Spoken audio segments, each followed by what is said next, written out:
খাদ্য নিরাপত্তা নিশ্চিত করার জন্য আমরা আমাদের পরিকল্পনা প্রায় বাস্তবায়ন করে ফেলেছি এইবার। শৃঙ্খলা নিয়ে সন্তুষ্টির বিষয়টা জনগণ বলবে। আমরা তো সবসময় বলবো আমরা আইনশৃঙ্খলা পরিস্থিতি উন্নত করতে পেরেছি, তবে জনপ্রত্যাশা অনুযায়ী উন্নীতকরণের জন্য আরও সময় লাগবে।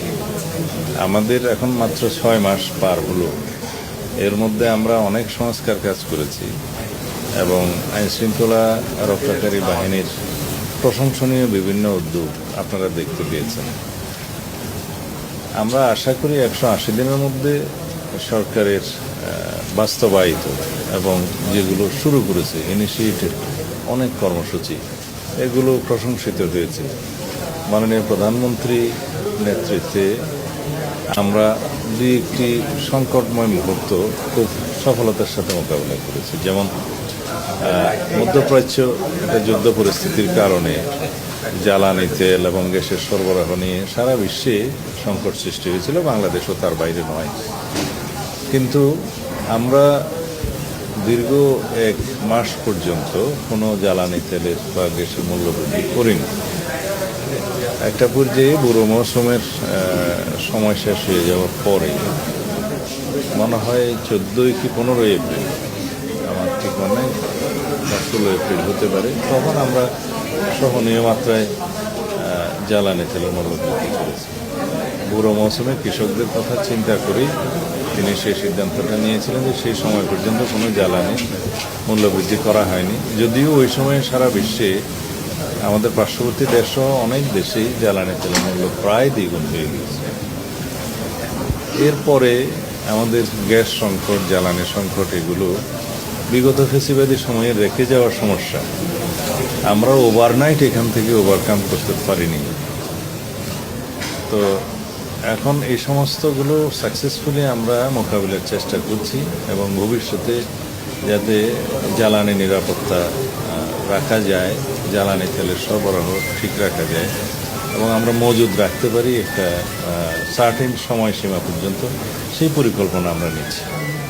আপনারা ইতিমধ্যে লক্ষ্য করেছেন যে ভবিষ্যতে যাতে জ্বালানি এবং বিদ্যুতের কোনো সংকট না হয়, যেহেতু আমরা ব্যাপক বিনিয়োগ ইনভেস্টমেন্ট আহ্বান করছি সারা পৃথিবী থেকে এবং বাংলাদেশের অভ্যন্তরীণ বিনিয়োগ হবে ব্যবসা বাণিজ্য সার্কুলেশনের জন্য, উৎপাদনের জন্য।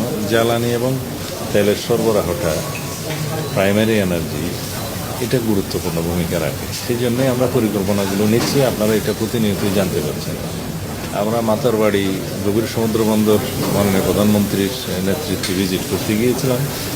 সেখানে আমরা ল্যান্ড বেস এলএনজি টার্মিনাল করার বিষয়ে আমরা সিদ্ধান্ত নিয়েছি, মাননীয় প্রধানমন্ত্রী সিদ্ধান্ত দিয়েছেন। এবং নিশ্চয়ই আপনারা জেনেছেন ইতিমধ্যে আরেকটি এফএসআরও স্টাবলিশ করার জন্য এই মহেশখালী একটা সার্টেন জায়গায় সিলেকশনের জন্য জরিপ চলছে এবং সিদ্ধান্ত হয়েছে এখানে G2G ভিত্তিতে আরও একটি এফএসআরও, 2টা এফএসআরও নির্মাণ করা হবে।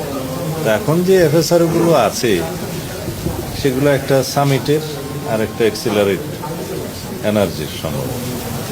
এগুলো মাঝে মধ্যে বিভিন্নভাবে যান্ত্রিক ত্রুটি দেখা দেয় বা বিভিন্ন রকম সমস্যা দেখা দিলে সরবরাহ বিঘ্নিত হয়, তো যে সমস্যায় আমরা পড়েছি।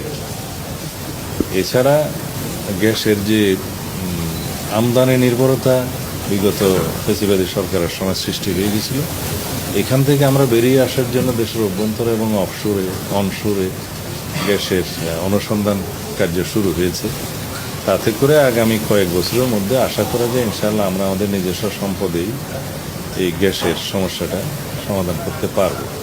এইভাবে অন্যান্য ক্ষেত্রে, ডেভেলপমেন্টের ক্ষেত্রে যেগুলো প্রতিশ্রুতি ছিল, আমরা প্রথম মন্ত্রিসভা বৈঠকেই যে কৃষি লোন মাফ করা হয়েছে 10,000 টাকা পর্যন্ত সুদসহ, সেটা আমরা প্রথম মন্ত্রিসভা বৈঠকে আমরা অনুমোদন করেছি।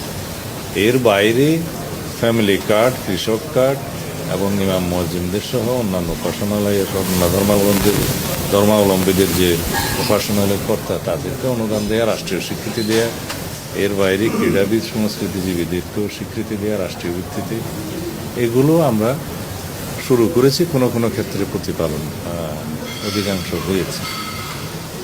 আর অন্যান্য বিষয়ের ক্ষেত্রে আমরা যেমন খাদ্য নিরাপত্তা নিশ্চিত করার জন্য আমরা আমাদের পরিকল্পনা প্রায় বাস্তবায়ন করে ফেলেছি এইবার। আমি খাদ্য প্রকিউরমেন্ট কমিটির জাতীয় কমিটির সভাপতি হিসেবে সিদ্ধান্তগুলো দিয়েছি এবং আমাদের খাদ্য নিরাপত্তা বিল্ড হয়েছে। আর অন্যান্য ক্ষেত্রে বিভিন্ন মন্ত্রণালয়ের যে অগ্রগতি 180 দিনের মধ্যে আমরা করতে পেরেছি সেগুলো কম্পাইল করে মাননীয় প্রধানমন্ত্রীর প্রেস সেকশন থেকে অথবা একটা কম্পাইল করে আমরা মিডিয়ার কাছে প্রকাশ করব আশা করি। তারা রিপোর্ট দিয়েছে, আমি এখনো পড়িনি সেই রিপোর্ট। সিকিউরিটি কাউন্সিল আমি শুনেছি, সেটা পড়িনি। ওখানে হয়তো কিছু অবজারভেশন দিতে পারে, আমি না দেখে বলতে পারবো না। আমরা এগুলো আমলে নিচ্ছি না, রিপোর্টও এখনো পড়িনি। তাছাড়া আমি যতটুকু শুনেছি পত্রিকান্তরে, সেটা ওখানে বলা হয়েছে যে তারা একটা এজিউম করেছে, একটা অনুমান করেছে যে এরকম হতে পারে। তো অনুমান নির্ভর কোনো রিপোর্টের উপর আমরা দেখতে